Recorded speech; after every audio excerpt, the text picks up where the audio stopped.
I don't wanna ruin this one. This type of love don't always come and go.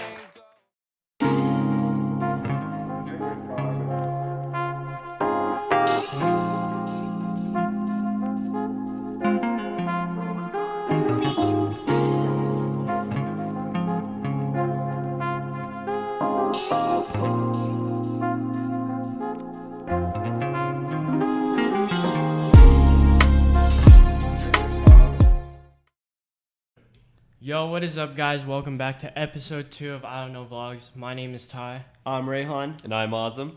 And today we have the one and only, my father and CFO of AST Sportswear Shoaib Dadabhoy. Thank you guys for having me here today. Yeah, thank Thank you you for for coming. Well, it is his house, so. Yeah. No, but thank you for taking time out of your schedule. Glad I made the vlog. Yeah, Yeah. it's It's vlog. a podcast. Yeah. The podcast. Yeah, but It's okay.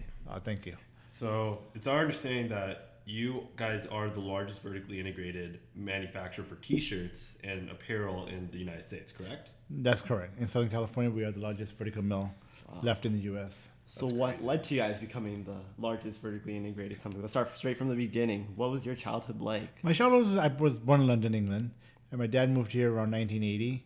And ever since then, always been in California. And my dad has always been in business or investment in properties, and he had success in different stuff. And unfortunately, some were bad investments.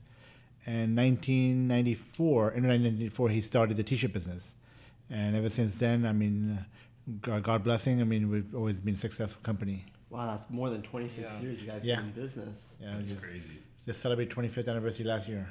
Oh, congratulations. Thank you. Wow. I'm about 27 myself. So, I see you're back out of the dad joke. Yeah. so it's a family-run business, I see. Yes, me and my 4 brothers are in the company now. My dad passed away, and ever since he passed away, the 4 of his brothers have been running the company. But you guys have in total 7 siblings, right? That is correct. I mean, one brother's in Dubai, one's in London, and our sister's up in Chicago. Very cool. What's And- it? Oh, you go. Okay, so you're the youngest of 7 siblings, right? That's correct. I'm the youngest. So how is it like growing up? Being It was the tough. youngest? It was a little tough. You get pushed around, Yeah. But I mean- yeah. it's hard. Yeah. These two guys here are lucky. They're the older siblings. Yeah. I'm a younger sibling. I struggle. I don't think you struggle as much, Rehan. Yeah. You only have one sibling. It's tough. It's tough. I'm attacked. But also, when you're young, you get spoiled too. True, true, Yeah, true. that is true, yeah. Yeah. I mean, Rehan, aren't you? I mean, some of you get spoiled too, more than your brother does. Honestly. Now, going back to your business, though, so as the largest vertical apparel mill in the nation and getting the background how you guys are a family-run company, Right. so when you guys go into the business, like once you walk through those doors, do you guys leave behind all your personal issues at the door and you just go Absolutely. in as business partners I as mean, a whole, correct? That is absolutely true. I mean, you can't bring your personal stuff to work. Yeah. Exactly. Anything you do, I mean, you can't bring your personal. When I come home, I don't bring my work to home at all either. Yeah. Yeah. I mean, you have to leave work and family life completely separate. And I mean, that's the best way of running a company. When you go in a company, you're all business partners, and that's the best way of running it. Yeah, absolutely. I mean, you are going to have disagreements. Yeah, absolutely. Especially when you have multiple brothers working. I mean, everybody's having a little different. But at the end of the day, you got to come to agreement afterwards. Was it a family decision to go into the shirt making business, or was it just your dad's? My dad has his decision, and then I mean, I was going to school. I left school and started worked into the company. Oh wow! So you had to leave school. Yeah, I left. I was going to Mount Sinai getting my accounting degree, and left that, and never went back to studying at all afterwards. Wow. What was it like leaving college? Like, I mean, college life is different, right? I mean, you get Yeah. parties and everything else, but You go But- to any parties? a little bit. But afterwards, I mean, business can be different, right? I mean, for me, it's been working most of my life, anyways. Yeah. I mean, back from my dad, back in the days, he pushed us to get working. I was working in swap meets before, back in the days, unloading trucks and selling stuff in swap meets.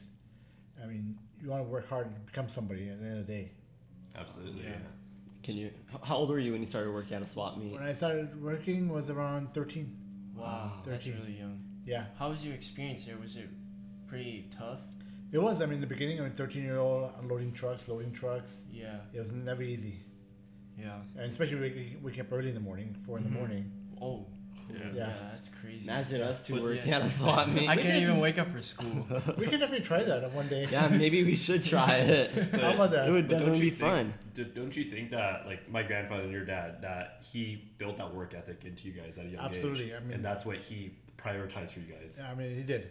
I mean, don't regret that. I mean, Yeah. I mean, because he built a foundation for us, our work ethics. So And pretty, whenever you do, I mean, you want to make sure you do the best. so Absolutely. pretty That's much he was what- like a role model for you. Yeah, he was. I mean, he just made sure we had the being ethics of being honest when you're doing business, because unfortunately you find people which are not honest, and so you had to be always honest to everybody you deal business with. Yeah.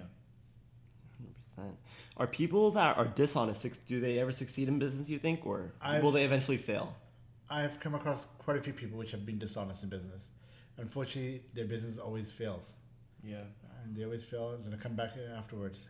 Yeah, Always it'll come back to karma. bite you, right? Yeah, Yeah. I feel like the truth always comes out within business. Yeah. So you can never lie. Even in life, I feel like Yeah. that's true. Like in life is a school. life experience. I mean, business is almost about life experience with honesty and trusting people. Mm-hmm. And I mean, I always tell you guys always make sure you trust people, but I mean, you gotta always be careful too. Absolutely, yeah. When running a business, do you feel like you have to sacrifice like values ever, or like? No, we don't sacrifice value at all. I mean, what our quality we stand behind. We always stand behind our quality of the products. Yeah. I mean, there's people which I've seen which don't stand behind the value of the products, and that's being dishonest again, like that. Yeah. Now I know with your story in specific, like you guys had multiple businesses, some of which failed, some of which succeeded. Right. And then you guys, do you think it was faith that led you guys towards the business you guys have today and how successful it has become? Or I understand like with the power of God and prayer that you guys were able to achieve this, but you guys had to put in a lot of hard work as well, correct? Of course. I mean, when we started our company back in '94, we were out of a 1,500 square foot building. Mm-hmm. Now we have a total about 500,000 square foot of building space. And now at that time we started, it was one T-shirt, and 4 different colors. Yeah. And I mean, we were unloading trucks coming in, everything. Besides sewing, that's only one thing we didn't do. But I mean, from everything from putting orders to packing orders, invoicing, it was just us brothers doing it all. In the Yeah. beginning when we started, I mean, and slowly we'd hire people, and now we have over 500 people employed now. That's crazy. And that's not counting the other factories that you guys have No. for knitting and dyeing. And then that is a separate additional quantity, Wow. a lot of people. So with the coronavirus happening, how did you guys change and adapt to the times that we were in? Back in March 17 of 2020, when the shortage of masks was out there, we saw in news that doctors were making masks out of paper or whatever they could find to make masks. Yeah. So we said, no, we have fabric. We start donating masks to hospitals, doctors' offices, and then around April 20th, we also did a mask drive.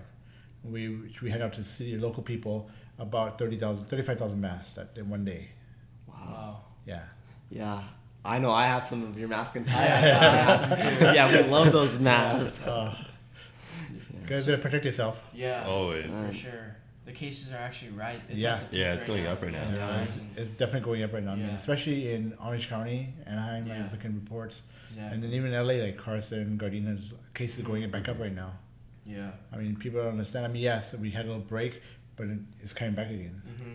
So with regards to the mask initiative that you guys have been doing and the donations that you guys have done. Right. So I know that, and that's really amazing how you guys also did the mask drive Right. through the drive-through. And how you guys were only intending to donate 20,000, but then ended up donating over 30,000, Yes. correct? We did our plan was 5,000 cars. Mm-hmm. And we did 5,000 cars by 12 o'clock. We've been done that day. So we said, you know what? Let's keep on. We still have production going on. Yeah. Let's keep on bringing masks out. And you guys had a 2-mile line both ways, right? Yes. 2 miles? 2 miles line. People, some people we spoke to, they said they waited about 2 hours